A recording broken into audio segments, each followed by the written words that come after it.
आपण छत्रपती शिवरायांचा, छत्रपती संभाजी महाराजांचा इतिहास अनेकदा ऐकतो. आपल्यापैकी बऱ्याच जणांना त्यांचा इतिहास अगदी तोंडपाठ असतो.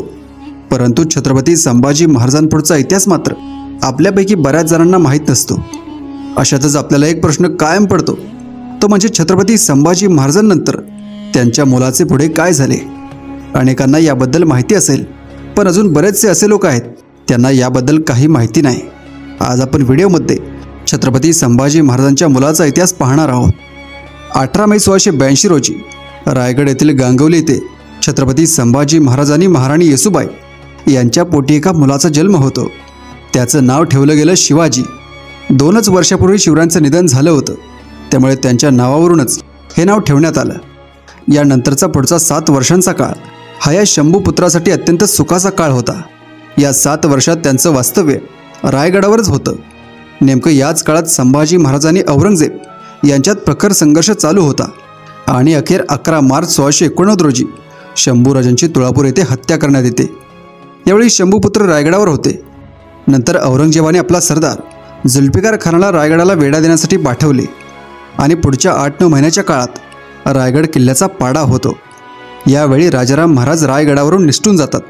गडावर महाराणी येसूबाई आणि शंभूपुत्र शिवाजी कैद होतात. ही तारीख होती 3 नोव्हेंबर 1689. इकडे राजाराम महाराज महाराष्ट्रातून तमिळनाडूतील जिंजी किल्ल्याकडे जातात. तिथे स्वराज्याची नवी राजधानी उभी करतात आणि स्वराज्याचा कारभार चालवतात. पुढे येसूबाई आणि संभाजीराजांचा मुलगा दोघेही 18 वर्षे औरंगजेबाच्या कैदेत राहतात. इथे एक प्रश्न पडतो, औरंगजेबाने तर शंभूराजांची क्रूर हत्या केली, पण त्यांच्या मुलाला त्याने सोडलं. तर याचं उत्तर असं आहे की औरंगजेब हा धूर्त राजकारणी होता. त्याचे मराठ्यांविरुद्ध युद्ध चालू होते आणि मराठे कसे लढतात याचा अनुभव गेली 9 वर्षे त्याला संभाजी महाराजांच्या रूपाने पाहायला मिळाला होता. त्यामुळे भविष्यात मराठ्यांच्या बरोबर एखादा तह करायची वेळ आली तर त्याच्या हाती संभाजी महाराजांचा हा पुत्र, जो भविष्यात मराठ्यांचा राजा होता, तो असणं गरजेचं होतं. याची औरंगजेबाला कल्पना असावी. शिवाय शिवाजी या नावाबद्दल औरंगजेबाला कमालीचा द्वेष होता. शिवरायांनी त्याला सतत यातना दिल्या होत्या, मात्र त्याउलट संभाजी महाराजांचा हा पुत्र संयमी स्वभावाचा होता. त्यामुळे औरंगजेब त्याला म्हणायचा की तुझे वडील आणि तुझे आजोबा म्हणजे शिवाजी महाराज आणि संभाजी महाराज ही खूप खराब माणसे होती. तू मात्र एखाद्या साधूसारखा आहेस. त्यामुळे औरंगजेबाने त्याचं नाव बदलून त्याला साधू असं म्हणायला सुरुवात केली. पुढे याच साधूचं शाहू असं नाव झालं. त्यामुळे सगळीकडेच संभाजी महाराजांच्या पुत्राला लोक शाहू म्हणू लागले. पुढे इतिहासात सुद्धा हेच नाव आपल्याला पाहायला मिळते. त्यावेळी औरंगजेबाच्या सैन्यातसुद्धा काही मराठा सरदार होते. त्यापैकी जाधव आणि शिर्के यांच्या मुलींशी औरंगजेबाने शाहूंचं लग्न लावून दिलं. ही दोन्ही लग्नही शाहू कैदेत असताना झाली होती. या लग्नात औरंगजेबाने शाहूंना शिवरायांची एक तलवार भेट दिली होती. ही तीच तलवार होती जी शिवरायांनी अफजल खानाच्या वेळेस वापरली होती. पुढे 1707 रोजी अहमदनगर येथे औरंगजेबाचा मृत्यू होतो. त्यानंतर त्याची मुले दिल्लीच्या दिशेने जाऊ लागतात. त्यांच्यात गादीसाठी संघर्ष निर्माण होतो. यामध्ये आझमशाह हा पुढचा बादशाह होतो. कालांतराने मराठ्यांच्या दुपळी माजावी यासाठी आझमशहाने युवराज शाहू यांची काही अटींवर मुक्तता केली. मात्र येसूबाई अजून कैदेत होत्या. यानंतर शाहू स्वराज्यात आले, पण त्यांना आल्यावर असंच राज्य मिळणार नव्हतं, कारण ताराबाईंच्या मते हे राज्य राजारामांनी आणि त्यांनी संघर्ष करून वाचवलं आहे, त्यामुळे या राज्यावर त्यांचाच हक्क आहे, असं ताराबाईंचं मत होतं. मग पुढे शाहू महाराजांनी ताराबाई यांच्यात युद्ध सुरू झालं. यावेळी शाहू महाराजांच्या बाजूने अनेक मराठा सरदार होते. त्यापैकी धनाजी जाधव, बाळाजी विश्वनाथ, खंडो बल्लाळ, परसोजी भोसले असे अनेक सरदार शाहूंच्या बरोबर होते. पुढे खेडजवळ शाहू आणि ताराबाई यांची युद्ध झाले. यात ताराबाईंचा पराभव झाला. यानंतर स्वराज्याचा बराचसा भाग हा शाहूंच्या ताब्यात गेला.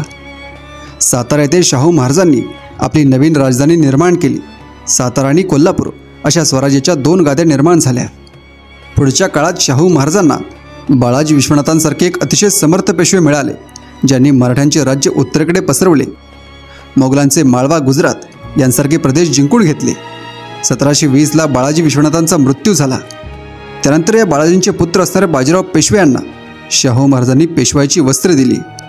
1719ला बाळाजी विश्वनाथ आणि बाजीराव या पितापुत्रांनी महाराणी येसूबाई ज्या अजून देखील मोगलांच्या कैदेत होत्या, त्यांना दिल्लीवर स्वारी करून सोडवून महाराष्ट्रात आणण्याची कामगिरी केली. शाहू महाराजांनी अशा प्रकारे त्यांच्या राज्याची पेशवाई बाळाजी विश्वनाथांच्या भट घराण्याकडे जी दिली, ती पुढे जवळजवळ 100 वर्ष त्याच घराण्याकडे राहिली.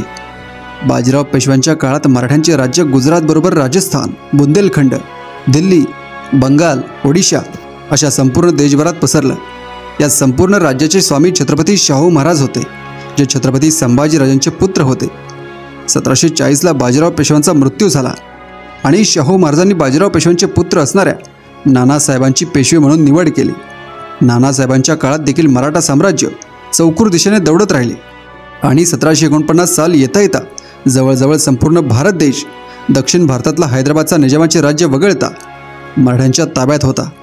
म्हणजेच या संपूर्ण राज्याचे छत्रपती शाहू महाराज हे राजे होते.